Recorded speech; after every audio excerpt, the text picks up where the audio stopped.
Hello everyone, this is C Avishi Gupta और आज की इस वीडियो में हम बात करेंगे एक बहुत ही तड़कते भड़कते नए टॉपिक की। ऑल्दो नया तो नहीं है बट हाँ, बहुत ही हॉट टॉपिक है आजकल। किस इंडस्ट्री में? इनडायरेक्ट टैक्सेशन की इंडस्ट्री में, जीएसटी इंडस्ट्री में एक बहुत ही बर्निंग टॉपिक है जिसका नाम है, अभी आपकी स्क्रीन पर डिस्प्ले होने वाला है, cross charge versus input service distributor. Recently CBIC ने भी इस पर एक क्लैरिफिकेशन निकाली है और उसी क्लैरिफिकेशन को हम इस पूरी वीडियो में डिस्कस करने वाले हैं। This video is relevant for CA final में 24 स्टूडेंट्स। और भी अगर कोई मेंबर्स वगैरह देखना चाहते हैं तो वो भी देख सकते हैं, बिकॉज इसके अंदर पूरे सर्कुलर का एक एक्सप्लेनेशन है, एक डिटेल्ड एक्सप्लेनेशन है। तो जैसे कि मैंने बताया, सर्कुलर 199 11 2023 जीएसटी ये आया था 17 जुलाई 2023 को। और ये सर्कुलर में सीबीआईसी ने क्लैरिफाई करा है कि कब आपको आईएसडी रजिस्ट्रेशन लेना है, क्या आईएसडी रजिस्ट्रेशन लेना मैंडेटरी है, क्या आप क्रॉस चार्ज कर सकते हो। क्रॉस चार्ज मतलब क्या आप नॉर्मल 31 सेक्शन 31 वाला इनवॉइस जनरेट इशू कर सकते हो अपने ब्रांच ऑफिसेस पर फॉर एचओ। ये सारी बातें इसके अंदर बिल्कुल अच्छे से क्लियर होने वाली है। तो बिना किसी देरी के आगे बढ़ते हैं। सो आगे बढ़ने से पहले हम एक एग्जाम्पल लेके चलते हैं, तो थोड़ा सा दिमाग में क्लैरिटी भी रहेगी। एग्जाम्पल्स के साथ समझेंगे तो ज्यादा अच्छे से समझ भी आएगा। सो लेट सपोज एयरटेल एक कंपनी है। ओके, एयरटेल कंपनी क्या सर्विसेज प्रोवाइड करती है? टेलीफोनिक सर्विसेज प्रोवाइड करती है, ठीक है, वाईफाई सर्विसेज, राउटर सर्विसेज। तो अब क्या होता है, कुछ कंपनीज क्या करती है ना, इनकी सर्विसेज लेती हैं, हेड ऑफिस के नाम पर बिल इशू होता है। ओके, सो हेड ऑफिस के नाम पर बिल इशू हो रहा है। कौन कर रही है? Third party. So in are case Airtel will be the third party. और हमारा हेड ऑफिस कौन सा होने वाला है? टाटा मोटर्स। ठीक है, हम कुछ भी ले लेते हैं, टाटा मोटर्स ले लेते हैं। तो अब टाटा मोटर्स क्या करती है? एयरटेल से इंटरनेट वाली सर्विसेज लेती है फॉर ऑल इट्स ब्रांचेस। ठीक है, ब्रांचेस के लिए इसकी जितनी भी टाटा मोटर्स की जितनी भी ब्रांचेस होंगी, उसके लिए ये उन उन ब्रांचेस के लिए ये सर्विस कॉमन सर्विसेज है। ठीक है। और टाटा मोटर्स मतलब एयरटेल क्या करती है, उसकी सारी ब्रांचेस को सर्विसेज प्रोवाइड करती है, बट इनवॉइस किसके नाम पे इशू होता है? हेड ऑफिस के नाम पे, जो कि टाटा मोटर्स का हेड ऑफिस है। ओके, तो यानी हमारे यहाँ पे तीन पार्टीज हो गई। थर्ड पार्टी जो कि एयरटेल है, हेड ऑफिस जो कि टाटा मोटर्स का हेड ऑफिस है, और टाटा मोटर्स के ब्रांच ऑफिस। अब इसमें मेन पॉइंट क्या है? यहाँ पर हमारी बात आती है कि किस तरीके से आईएसडी और क्रॉस चार्ज को हम देख सकते हैं। तो देखो, सिंपल सी चीज है। अभी हमें सिर्फ यही पता चला है कि एयरटेल कॉमन सर्विसेज प्रोवाइड कर रही है हेड ऑफिस को। ठीक है, हेड ऑफिस को कौन सी कॉमन सर्विसेज? इंटरनेट की सर्विसेज फॉर एन एग्जांपल। अब आगे स्लाइड पे मूव करते हैं। अब टाटा कंपनी के पास कौन से दो ऑप्शन है? अभी हमने डिस्कस करा, either to cross charge, either ISD. किसको करने के लिए? अपने ब्रांच ऑफिसेस पर क्रेडिट डिस्ट्रीब्यूट करने के लिए उस कॉमन सर्विसेज का उसके पास दो ऑप्शंस है, क्रॉस चार्ज करने का और आईएसडी करने का। क्रॉस चार्ज में उसको सिंपली क्या करना है? ठीक है, और क्रॉस चार्ज का बेसिकली उसका सोर्स प्रोविजन कौन सा आता है? वो आता है हमारे शेड्यूल 1 में, जो हमारी एंट्री है, जहाँ पे डिस्टिंक्ट पर्सन के बीच में और रिलेटेड पार्टीज के पर्सन में जो सब के बीच में जो सप्लाई होती है, इवन विदाउट कंसिडरेशन वो सप्लाई मानी जाती है, डीम्ड सप्लाई हम उसको कंसिडर कर लेते हैं एज पर शेड्यूल 1। तो इस प्रोविजन की वजह से क्रॉस चार्ज का एक कॉन्सेप्ट जनरेट हुआ है। ठीक है, ये जो अर्स्टवाइल रेजीम्स थी उसके अंदर नहीं था, आईएसडी का कॉन्सेप्ट पहले भी था। और राइट, अब जैसे क्रॉस चार्ज के अंदर क्या करेंगे, वो 31 सेक्शन 31 के अकॉर्डिंग इनवॉइस इशू करेंगे और रूल 28 के अकॉर्डिंग वैल्यूएशन करेंगे। अगर वो आई टाटा मोटर्स के पास अभी भी दो ऑप्शंस हैं। ओके, टाटा मोटर्स के पास दो ऑप्शंस है, either to cross charge, either ISD. Cross charge करेगा तो उसको नॉर्मली इनवॉइस इशू करना पड़ेगा और वैल्यूएशन करनी पड़ेगी रूल 38 की। बट अगर वो आईएसडी में जाता है तो उसको सेक्शन 20 फॉलो करना पड़ेगा अलॉन्ग विद रूल 39। तो आईएसडी वाला पूरा प्रोसीजर जो है वो उसको फॉलो करना पड़ेगा। दिस मीन्स उसको कंप्लायंस बढ़ जाएगी, एडिशनल कंप्लायंस आ जाएगी, उसको जीएसटी 6 मेंटेन, सॉरी, फाइल करनी पड़ेगी। ठीक है, उसके रिकॉर्ड्स मेंटेन करने पड़ेंगे, प्लस आईएसडी इनवॉइसेस भी इशू करने पड़ेंगे अपने ब्रांचेस को। तो ये कंप्लायंसेस आईएसडी में इंक्रीज हो जाती है, तो कॉस्ट भी थोड़ी सी इंक्रीज हो जाती है आईएसडी।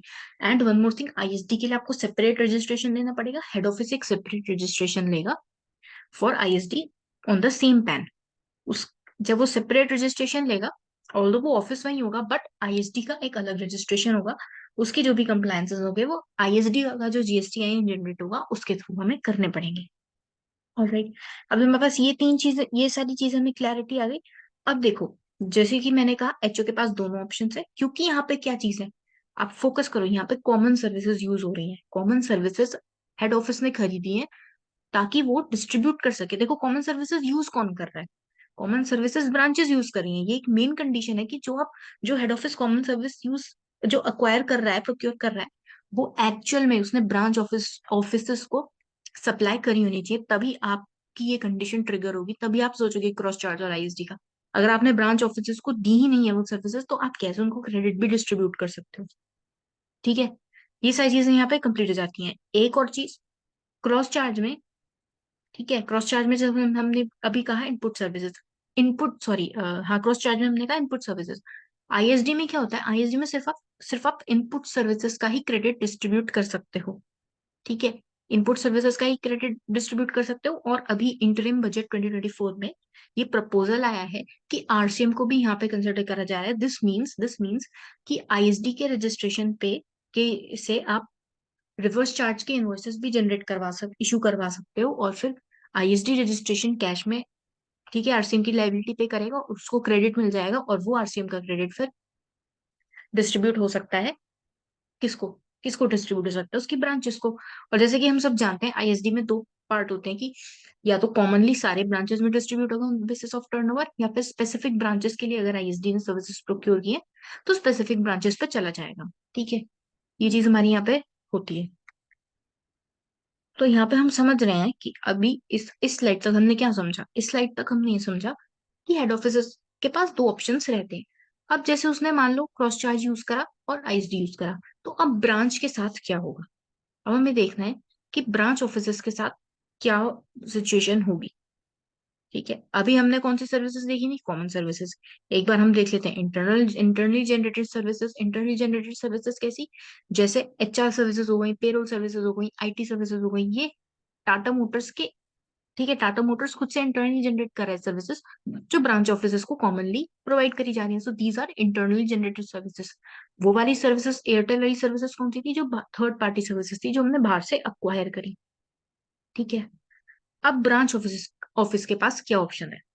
देखो ब्रांच ऑफिस दो कंडीशन में फॉल कर सकता है। One, it is eligible for full ITC. ठीक है, क्योंकि अभी हम किस पार्ट पे आ चुके हैं, हम वैल्यूएशन के पार्ट पे आ चुके हैं। क्योंकि जब तक हमें वैल्यूएशन नहीं पता होगी, क्योंकि यही चीज सर्कुलर ने एक्सप्लेन करी है, क्योंकि यहीं पे ही कॉन्फ्लिक्ट था कि क्या वैल्यूएशन लेनी है, किस किस तरीके से, क्या रजिस्ट्रेशन मैंडेटरी है, ये सब तो हमने डिस्कस कर लिया। प्लस कि क्या वैल्यूएशन लेनी है, उसके बाद क्या एम्प्लॉय कॉस्ट भी कवर करनी है in case of internally generated services. तो सारी चीजें अब हम इस स्लाइड में देखने वाले हैं। देखो ब्रांच ऑफिस के पास कि दो तरीके से उसकी पोजीशन हो सकती है। नंबर वन, वो एलिजिबल हो सकता है फुल आईटीसी के लिए। दूसरी चीज, वो नहीं होगा एलिजिबल फुल आईटीसी के लिए, not eligible for full ITC. ये चीज हम क्यों कंसिडर कर रहे हैं? Because of rule 28। ठीक है, बिकॉज रूल 28 किस किस वैल्यू ऑफ सप्लाई की बात करता है, डिस्टिंक्ट पर्सन और रिलेटेड पार्टीज के सर्विसेज के बारे में।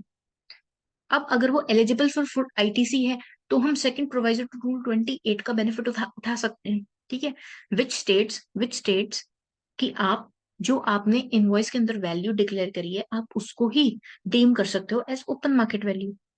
ठीक है, जो कि अभी हमने यहाँ पे देख लिया, the amount declared in invoice should be deemed as open market value. अगर आप एलिजिबल फुल आईटीसी के लिए एलिजिबल नहीं हो, तो फिर आपको रूल 28 का ऑप्शन कंसिडर करना पड़ेगा, जो 28A में है, जो कि है ओपन मार्केट वैल्यू को कंसिडर करना।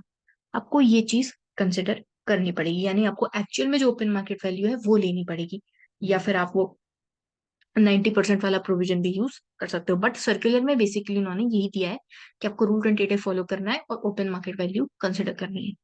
सर्कुलर ने यही चीज पे एम्फेसाइज किया है, उसने बाकी कंडीशंस को नहीं देखा है। ठीक है, उसके बाद और जो दूसरा कंडीशन आता था कि एम्प्लॉय कॉस्ट को इंक्लूड करना है, सो एम्प्लॉय कॉस्ट को इंक्लूड करना मैंडेटरी नहीं है फॉर इंटरनली जनरेटेड सर्विसेज। अगर आप करना चाहते हो तो कर सकते हो, मैंडेटरी नहीं है, बिकॉज यहाँ पे लिखा है नॉट मैंडेटरी। ठीक है, ऐसा नहीं लिखा कि आप उनको नहीं ही इंक्लूड करना है, नॉट मैंडेटरी टू इंक्लूड। करना चाहते हो तो कर सकते हो, नहीं करना तो मत करो, ऐसी कोई दिक्कत की बात नहीं है। Employ cost as a part of value of supply आप इंक्लूड नहीं भी करके चलोगे तो भी ठीक है। अब हम एक चीज पे आ जाते हैं। ये तो हो गया कि वे फॉरवर्ड क्या है, कि अब कैसे कंटिन्यू करना है कंपनीज को, ठीक है, टैक्स पेयर्स को किस तरीके से एक अपना व्यू पॉइंट रखना है जब भी वो आगे क्रॉस चार्ज और आईएसडी की, ठीक है, प्रोसीजर्स को फॉलो करेंगे। बट उन लोगों का क्या, जो पहले इनवॉइसेस इशू कर चुके थे, जो पहले क्रॉस चार्ज कर रहे थे या पहले आईएसडी कर रहे थे, और उनसे कुछ गड़बड़ियां हो गई, ठीक है, लेट्स से उन्होंने पहले क्रॉस चार्ज करा था और उन्होंने क्रॉस चार्ज कर दिया बिना कोई पैसे दिए, बिना कोई इनवॉइस पे अमाउंट लिखे हुए, नील नील वैल्यू पे उन्होंने क्रॉस चार्ज कर दिया due to second proviso to rule 28। ठीक है, उन्होंने, बिकॉज हमें हमें क्या लेना है कि अगर full eligible for full ITC है, तो हम तो जो हमारी इनवॉइस के अंदर वैल्यू डिक्लेयर हुई उसी को ही ओपन मार्केट वैल्यू कंसिडर कर लेंगे, और ये एसएससी सॉरी टैक्स पेयर्स के बेनिफिट के लिए बनाया गया है, तो यानी कि वो जीरो कंसिडर कर लेंगे।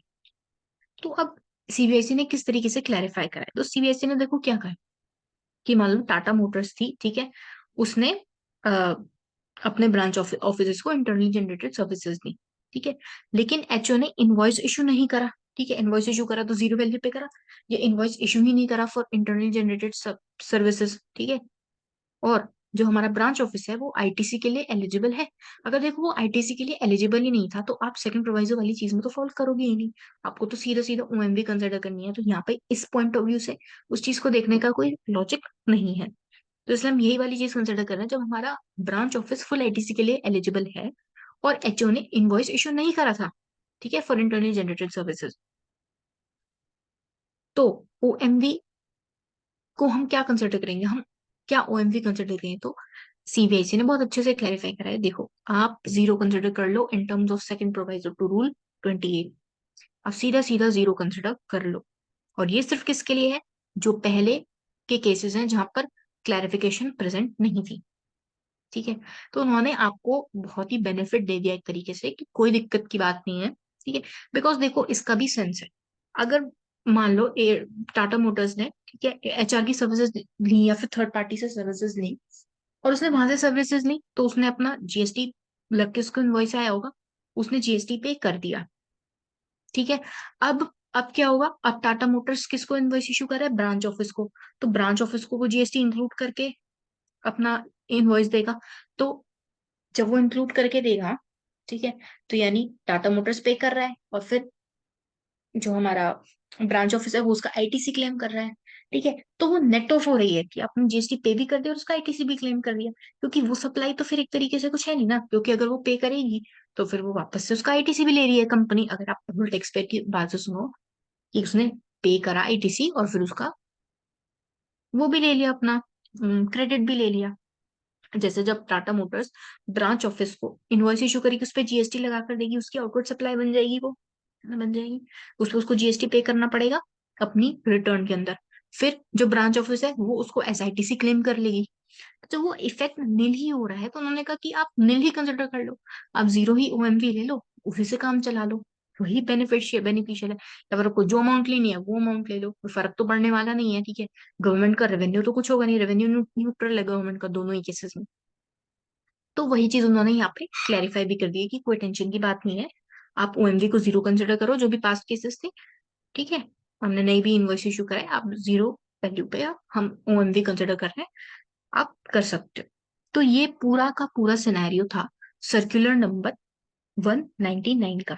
आई होप सो इस वीडियो से क्लियर हुआ होगा, क्योंकि मे 24 स्टूडेंट्स के लिए भी इंपॉर्टेंट है, उनके स्टैट्यूटरी अपडेट्स में भी इसके ऊपर अमेंडमेंट दी है, ऑल्दो उसका जो हेडिंग है, उसका जो मेन टॉपिक उन्होंने डाला है क्रॉस चार्ज वर्सेस आईएसडी नहीं है, वो कुछ इस तरीके से करके है कि इंटरनली जनरेटेड सर्विसेज जो ऑफिस अपने ब्रांचेस को देता है उस तरीके से, बट इन द इंडस्ट्री पैरेलेंस इसको क्रॉस चार्ज वर्सेस आईएसडी के नाम से ये जाना जाता है। I hope so video value adding होगी, एंड ऑल द बेस्ट।